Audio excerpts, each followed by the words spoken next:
I was homeschooled and I grew up in Phoenix, Arizona. Then I started modeling when I was 16 and basically traveled everywhere before moving to LA. Growing up, I was like a quiet kid, very observant. I was shy, so like a lot of the stuff I kind of took in from the side or took in from like a different angle. So I was able to absorb all these different things, that some people might have missed because they were being that center of attention. My secret power would have to be the fact that people tell me that when I walk in a room, I light it up. This world needs some happiness, and I'm glad I can bring that to some people. I got an iPod when I was like in 7th grade. And that was the first iPod I've ever had. And the first song I ever put on that iPod was Irreplaceable by Beyonce. You're irreplaceable, so go ahead and get gone. Call up that chick and see if she's home. I like Twitter. Snapchat is where like my secret life is, where I don't have to show like my, like my modeling. Instagram is like, that's supposed to be my face and all that. I get booked off the stuff from that, but Snapchat I get to go crazy. Like, nobody knows who my Snapchat is. My social channel of choice, I guess it depends on what for, because I feel like I have to say Instagram in terms of I'm on Instagram the most because they stole all the good bits from Snapchat. I like YouTube the best because I feel like on YouTube you can learn the most, whereas like Instagram you're kind of just like seeing girls' photos of like them in a bikini. My social media platform of choice is Tumblr. So what I do on Tumblr all day is I just look up art, really old art. When I was little, I used to say a model. Realistically, I want to be a therapist for kids with bipolar disorder or cancer survivors post-chemo, because I'm a cancer survivor myself. I think the fact that we have such an overdependence on social media is crazy to me, because 20 years ago it was not a thing, and then 10 years ago, even when it was first starting out, nobody I feel like could conceptualize or even predict how dystopian things have gotten with social media, in the sense that like it does dictate your career, and we're all just walking around going, ooh, here's the meal that I'm eating today. I know you guys all wanted to see this. Here's my outfit of the day. Like, I know somebody really woke up today and was like, damn, I wonder what she's wearing. Please keep me informed at all times.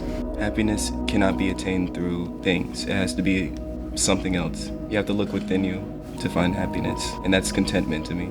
Just being happy and thankful about whatever is around you at the moment. That's the purest form of happiness. I don't think that opinion is shared. If it was, then the world would be a different place. I keep hearing things like Generation Z, Millennial this, Baby Boomers that. It's really, I don't think it needs to be too much of a blame game, because everybody has a hand in the future. So we should all try to see both sides, because I don't think blaming baby boomers or blaming millennials does anything. Social media has made us a lot more vain, killed our attention spans. It's like removed any connection to family or like the way that social life was before. Like the internet's basically made everyone insane by giving them access to all the information in the world. Sometimes people with money and people with intelligence tend to take advantage of those without those two things. So they almost give them these stories and like events that make them think that they just are getting to the next level, when in all reality they're just recycling in the same thing. Living off the land,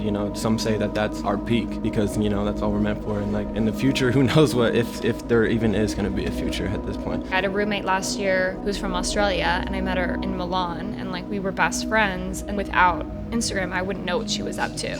But I also just think that it's very toxic, and you don't know what people are really doing, and you have this preconceived idea of like, oh, I saw them at this place, like that must have been what they did last night, and you don't really know what's going on in people's lives, and you can get really in your head about it. For my father, it was easier. For my mother, it was harder. My father was born in LA, around his friends, his family, lower prices, taxes were nowhere near as high as they are now. My mother, she was born during the apartheid in South Africa. If I could change anything from previous generation, probably be for them to be more open-minded.